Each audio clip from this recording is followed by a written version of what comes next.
அதிசயம் கல் தோன்றி மண் தோன்றி கடல் தோன்றும் முன்னாலே உண்டான காதல்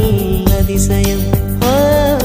16 வயதான பருவத்தில் எல்லோருக்கும் படர்கின்ற காதல் அதிசயம் பூவுக்குள் ஒளிந்திருக்கும் கனி கூட்டம் அதிசயம் வண்ணத்து பூச்சி உடம்பு ஆவியங்கள் அதிசயம் துளி செல்லும் காற்று மெல்லிசையாதல் அதிசயம் குருநாதர் இல்லாத குயில் பாட்டு அதிசயம் அதிசயமே அசந்து போகும் நீ எந்த அதிசயம்